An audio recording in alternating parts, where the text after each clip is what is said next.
Mike's Daily Podcast. Hi, let's start off by saying happy Friday.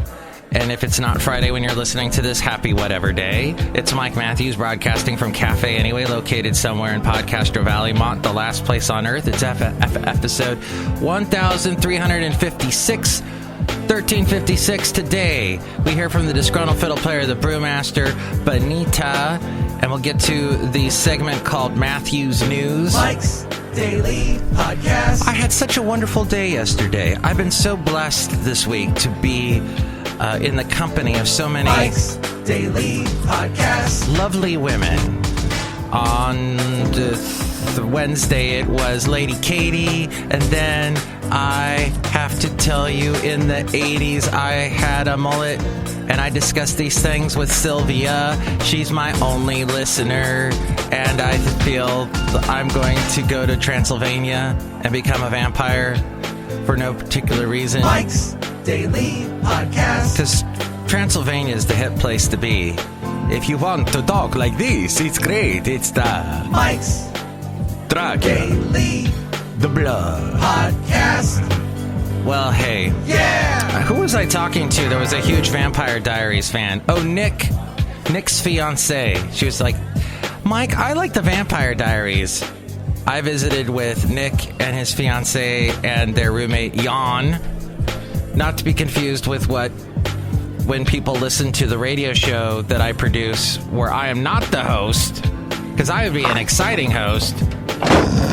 But the people that I'm sure are listening to this other guy's show, because it's all money and numbers, and he never talks about Kathy Griffin. He should talk about Kathy Griffin. Oh my gosh, look who just walked in. Oh my gosh. If you're a whiny white man, we should do the whiny white man wine list. As someone walks in. Wine. Well, I like The whiny white man wine list.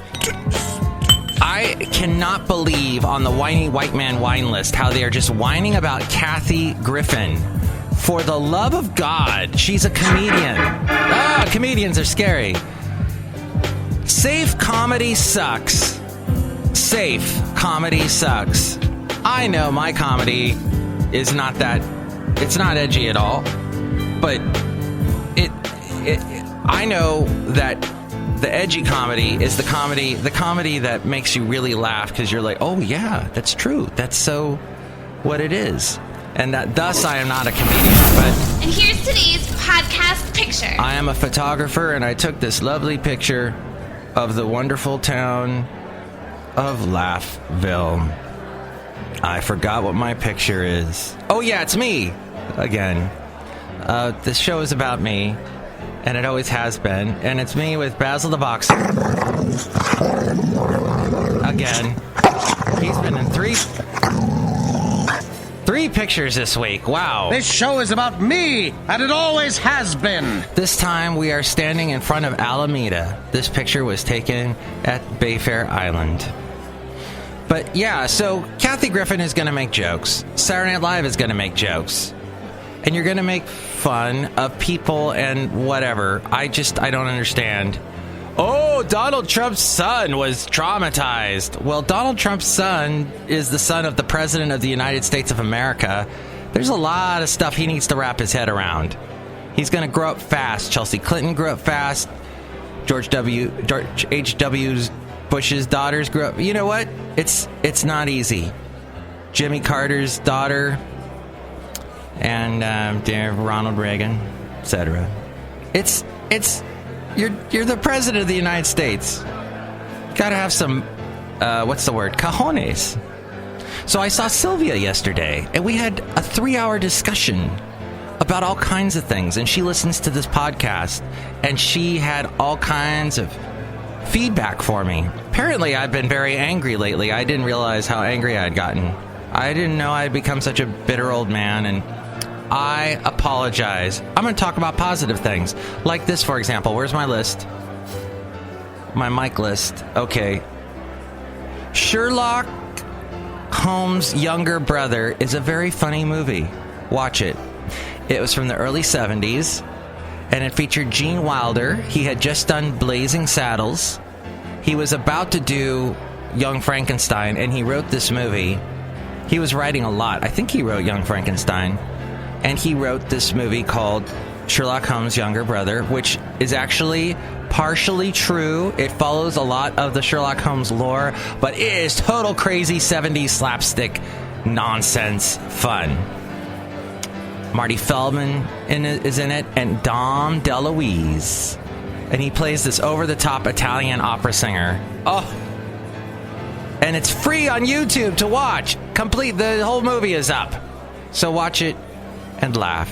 And that was my positive thought for today. I hope you enjoyed it. Mike's positive thought. One more time. Mike's positive thought. All right.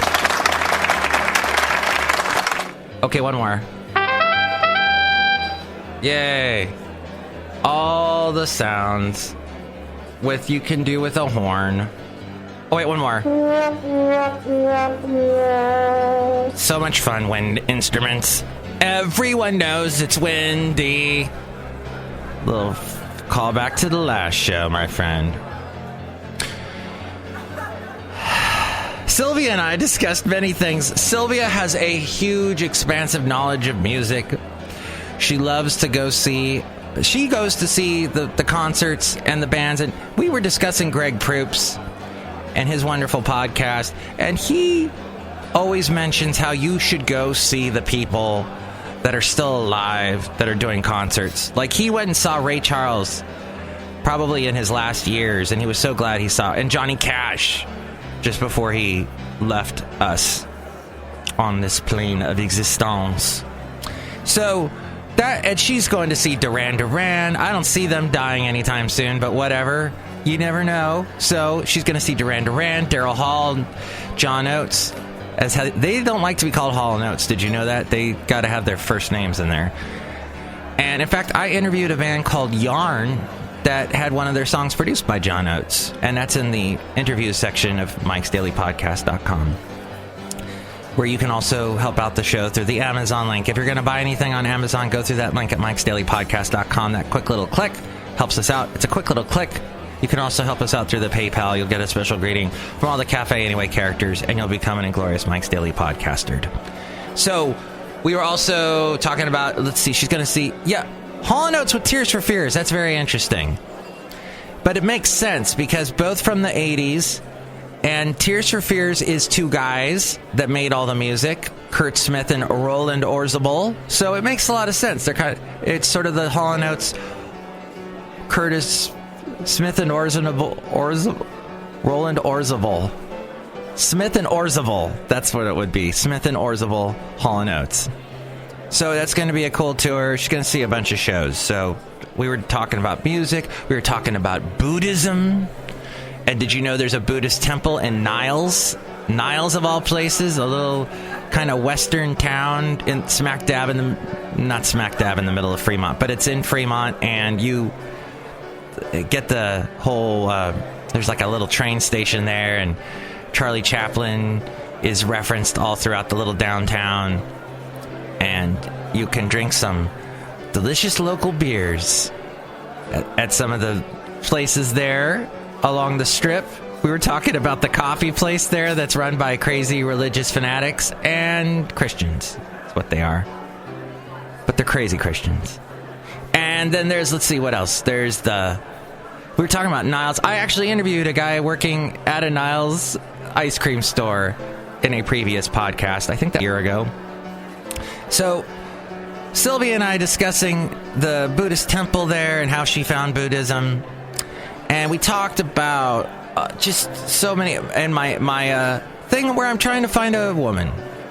Well, I don't know if see, that's why I'm not dating, is because I'm just not going out there and saying, I must date. I like meeting with friends and talking with people, and that's what I'm happy with doing, and walking my dog. The wonderful Basil the Boxer, who he is going to say something once again right now. In fact, Basil the Boxer was there with Sylvia and I as we spoke. And Leilani. Mustn't forget Leilani. and her wonderful dog, Louie, who is recovering nicely from surgery. This beautiful greyhound. Oh, and so gentle, so kind, and big. And anyone who has any issues with dogs needs to spend 5 minutes with a greyhound, and you will change your mind forever, my friend. And you will cry every time they senselessly kill a dog in a stupid TV show. Here, I'm getting angry again. Like when I watched Agents of S.H.I.E.L.D., and they shot a dog in one of the episodes, and I said, no, I'm done. I'm not watching anymore. You don't do that to me. That's just ridiculous. But Mike, it happens. It's a terrible thing. No, it's not. Not my stupid superhero TV show. So let's get to the segment that we lovingly call Matthew's News. I think I might have a couple other angry moments in today's podcast. So if you are a person that likes Angry Mike, he's coming back. Don't worry. Hulk smash! The U.S. government may have overpaid drug maker Mylan NV by as much as $1.27 billion between 2006 and 2016 for its EpiPen emergency allergy treatment. The amount is nearly 3 times a proposed settlement that the company announced in October. The analysis on the EpiPen payments, which was conducted by the Department of Health and Human Services and Inspector General, was released by Republican Senator Chuck Grassley. Thank you, Republican Senator Chuck Grassley. He said Mylan and the Obama administration reportedly were close to settling the overpayment for much less than $1.27 billion.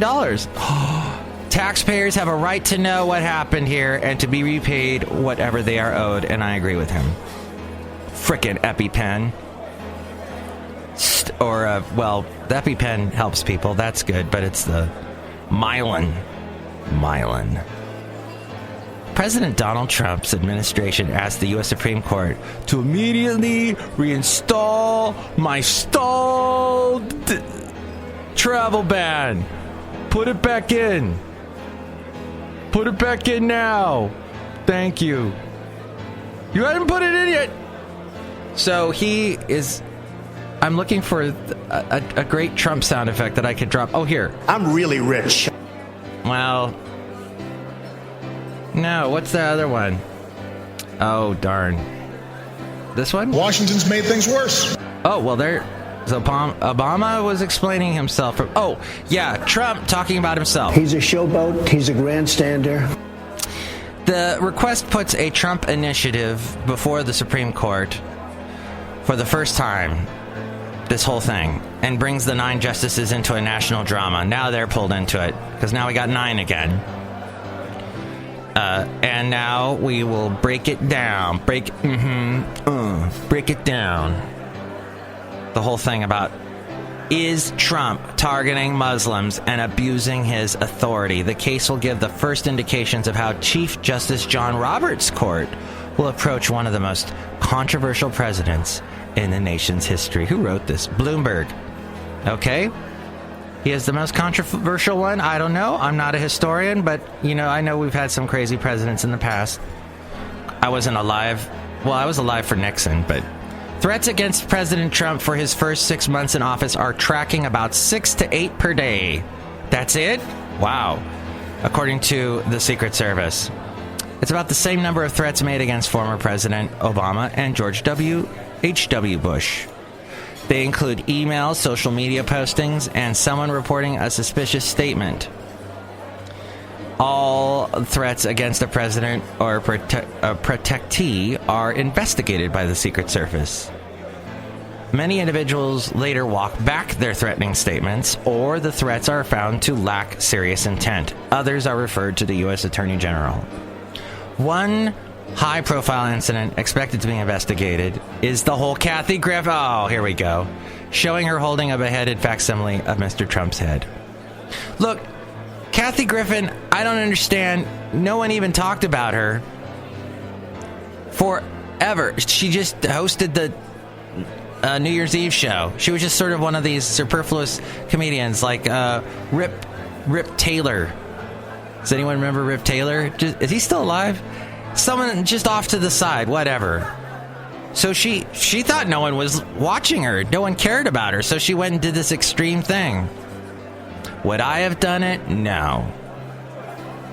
But I just think it's interesting how whiny white Republican men have to... They love going after a woman. Was this a male comedian? No, they wouldn't have cared. They would have been like, oh, boys will be boys, locker room talk.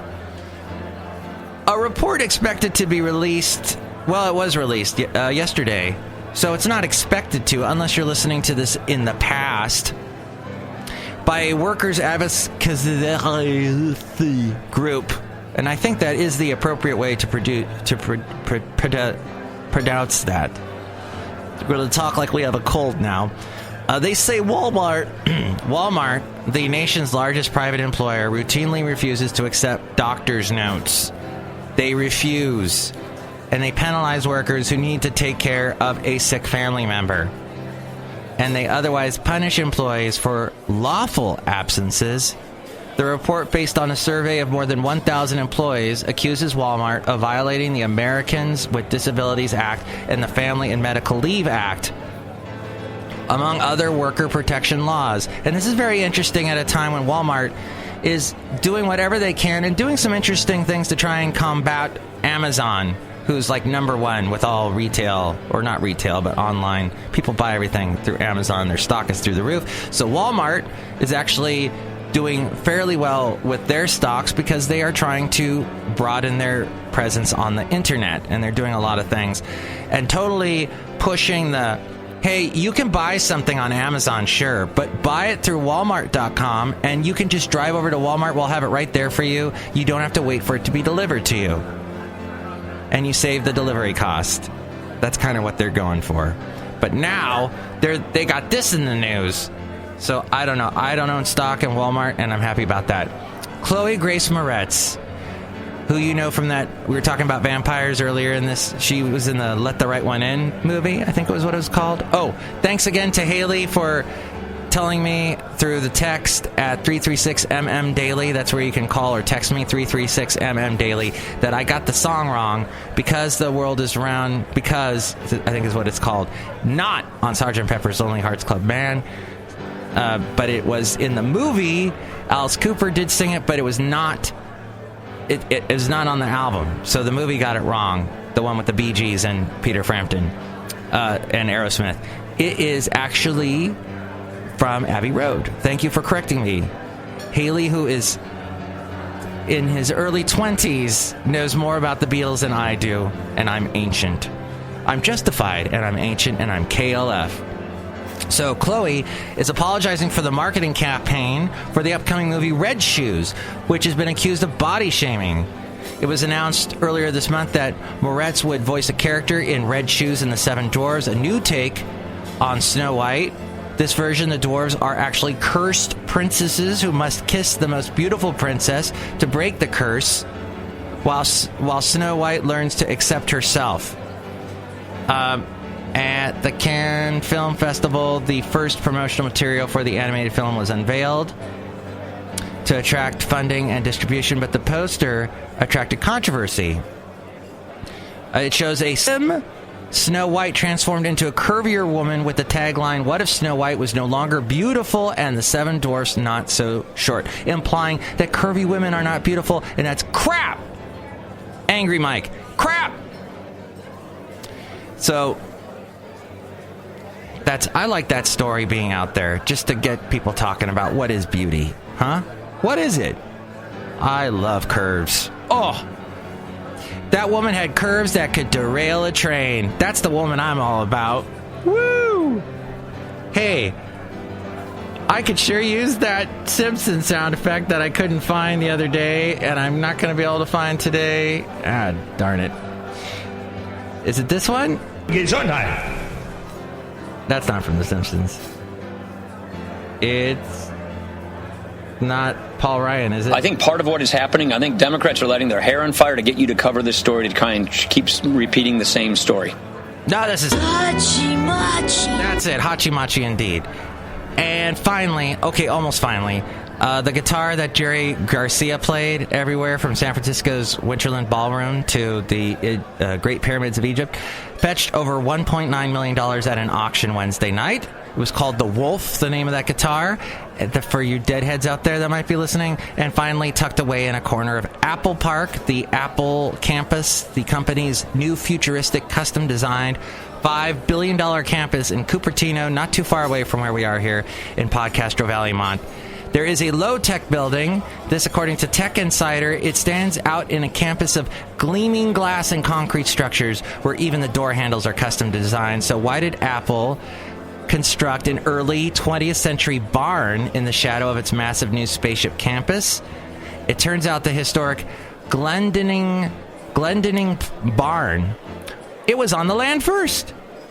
After a former Cupertino mayor asked CEO Tim Cook what the company planned to do with the barn in the early stages of construction, Apple carefully took it apart, put it back together, just the way it was constructed before. As we go outside a cafe anyway, where we bring you Mike's Daily Podcast somewhere in Podcastro Valley, it was originally constructed, this barn, in 1916.